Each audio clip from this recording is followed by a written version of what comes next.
എൻ്റെ ഇപ്പോഴത്തെ അവസ്ഥയൊക്കെ നിങ്ങൾക്ക് എല്ലാവർക്കും അറിയാം. കഴിഞ്ഞ 28-29 വർഷമായിട്ട് ഇൻഡസ്ട്രിയിലെ കൊച്ചു കൊച്ചു വേഷങ്ങൾ ചെയ്ത് ഇവിടെ വരെ എത്തിയ ഒരാളാണ്.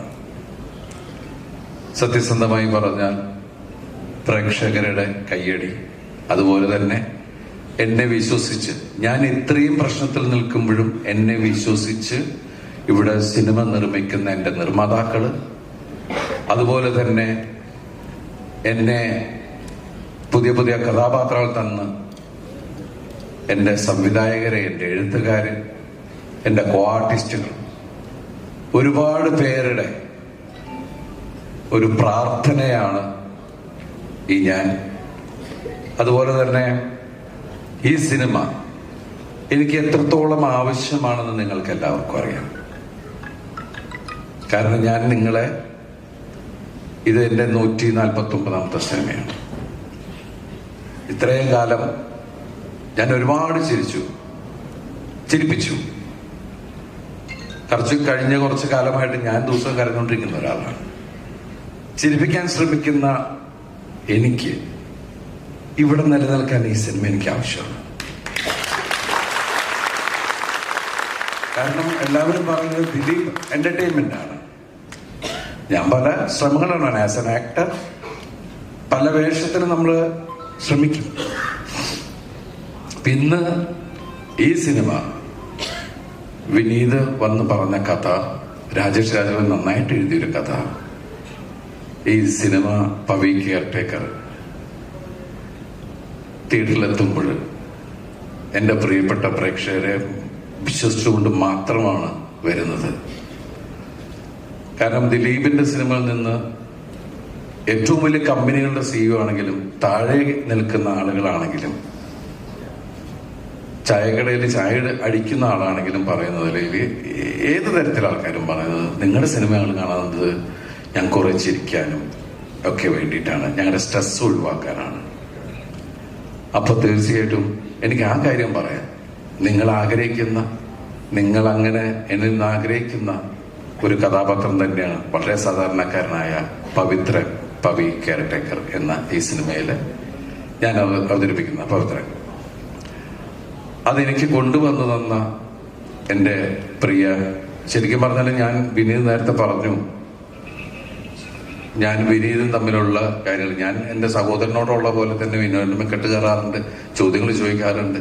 പക്ഷെ എപ്പോഴും വളരെ ചിരിച്ചു നിൽക്കുന്ന മുഖമായിട്ട് തന്നെയാണ് വിനീതിനോട് പെരുമാറിയിട്ടുള്ളത്. രാജേഷിന്റെ മെക്കിട്ട്, കാരണം ചിലപ്പോൾ നമുക്ക് ചില സംശയങ്ങൾ വരുമ്പോൾ നമ്മൾ ചോദിക്കാറുണ്ട്. അപ്പൊ അതുപോലെ തന്നെ മലയാള സിനിമയിലേക്ക് നമുക്ക് കൊടുക്കാൻ പറ്റുന്നത് എന്താ പറയാ, എൻ്റെ കൂടെ വർഷങ്ങൾക്ക് മുമ്പ് ഒരുപാട് നായികമാർ എൻ്റെ കൂടെ വന്നിട്ടുണ്ട്. അവരുടെ ആദ്യ നായകനാണ് ഞാൻ. അതുപോലെ തന്നെ മലയാള സിനിമയിലേക്ക് 5 നായികമാർ കൂടി പുതിയതായിട്ട് വരികയാണ്. ഇവർ 5 പേരും കഴിവുള്ളവരാണ്. അത് നിങ്ങൾക്ക് ഈ സിനിമ കാണുമ്പോൾ മനസ്സിലാവും. അതുപോലെ തന്നെ ഇതിന്റെ editor Deepu, music director Mithun ഇതിനു മുമ്പ് ചെയ്ത റോഷാക്ക്, മലയാളത്തിൽ ചെയ്ത സിനിമ റോഷാക്കാണ്, നമ്മളെല്ലാവരും കണ്ടാണ് ആ സിനിമ. അപ്പൊ അദ്ദേഹത്തിന്റെ കഴിവറിയാം. അദ്ദേഹം ചെയ്ത പാട്ടുകൾ നിങ്ങൾ കണ്ടു.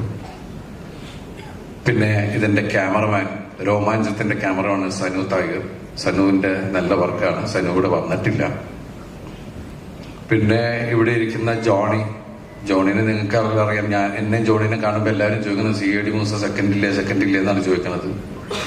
അപ്പൊ ജോണി ഇന്ന് മലയാള സിനിമയിൽ ഏറ്റവും കൂടുതൽ, കഴിഞ്ഞ ദിവസം ജോണി പറഞ്ഞ 140-150 സിനിമയൊക്കെ ആയിരുന്നു. ഈ കോവിഡിന്റെ ഇടയിൽ ഇത്രയധികം സിനിമ അഭിനയിച്ച ഒരു നടനെ ഞാൻ ഇന്നുവരെ കണ്ടിട്ടില്ല. അപ്പോ അതുപോലെ ധർമ്മജൻ. പിന്നെ ഇതിൽ വരാത്തൊരു വലിയൊരു നായികയുണ്ട്, രാധിക ശരത്കുമാർ. മാഡത്തിന്റെ രാധി ചേച്ചിയുടെ അവിടെ ഇലക്ഷൻ നടന്നു. നാളെ ഇലക്ഷനാണ്. ഞാൻ വിളിച്ചിട്ടുണ്ടായിരുന്നു. എല്ലാവരോടും അന്വേഷണം പറയാൻ പറഞ്ഞു. എല്ലാ പ്രാർത്ഥനകളും ഉണ്ടെന്ന് പറഞ്ഞു. രാധി ചേച്ചി ഒരുമിച്ച് അഭിനയിക്കുന്ന 2ാമത്തെ ചിത്രമാണ്. രാമലീലന്റെ അമ്മയായിട്ടാണ് അഭിനയിച്ചത്. ഇതില് റിട്ടയേർഡ് SI മറിയാമ്മ എന്ന് പറഞ്ഞ ശക്തമായിട്ടുള്ള കഥാപാത്രമാണ്. അതുപോലെ ഈ സിനിമയില് ഒരുപാട് നിങ്ങൾക്ക് ഇഷ്ടമുള്ള ഒരുപാട് മറ്റു കഥാപാത്രങ്ങൾ എല്ലാവരും ഉണ്ട്. നിങ്ങൾക്ക് എല്ലാവരും ഇഷ്ടമാകുന്ന ഒരു സിനിമ തന്നെയായിരിക്കും. ഈ വേദിയിൽ എന്താ പറയാ, ഇവിടെ വന്നിരിക്കുന്ന എല്ലാവരോടും അത്രയധികം നന്ദിയും കടപ്പാടും അറിയിക്കുന്നു. ഈ സിനിമ 26 നിങ്ങൾ തിയേറ്ററിൽ തന്നെ പോയി കാണുക.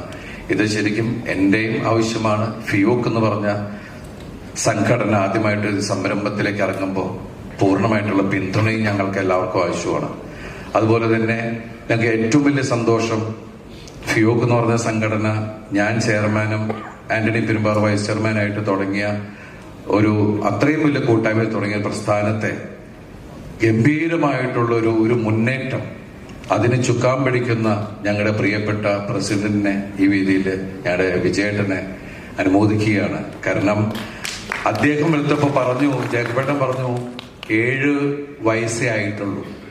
ഈ 7 വയസ്സിനുള്ളിൽ അങ്ങനെയുള്ള ചിന്തകള് അല്ലെങ്കിൽ അതിനു വേണ്ടിയിട്ടുള്ള ഒരു പ്രയത്നം, അതിന് തുടക്കമിട്ട ഈ ഇന്നത്തെ ഭരണസമിതിയെയും ഞാൻ അനുമോദിക്കുകയാണ്.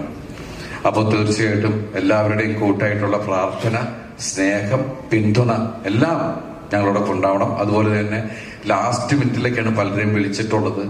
ആ ലാസ്റ്റ് മിനിറ്റ് പോലും ഒരു പ്രയാസവും കാണിക്കാതെ ഓടി വന്ന എൻ്റെ പ്രിയപ്പെട്ട എല്ലാവരോടും ഈ വേദിയിൽ നന്ദി പറയുന്നു. വളരെ അധികം സന്തോഷം. സർവശക്തനായ ദൈവത്തോട് നന്ദി പറയുന്നു. Thank you. താങ്ക്സ് എ ലോട്ട്. എല്ലാ പ്രാർത്ഥനയോടുകൂടി പ്രേക്ഷകർക്ക് അതുപോലെ പറയാൻ വിട്ടുപോയി, ഇതിന് എന്റെ കൂടെ നിന്നിട്ടുള്ള റോഷൻ ചിറ്റു, അതുപോലെ എന്റെ സഹോദരന്മാര് അനൂപ്, സുരാജ്, പിന്നെ എന്റെ ബാല്യകാല സുഹൃത്തായ KP വ്യാസിനെ വരും.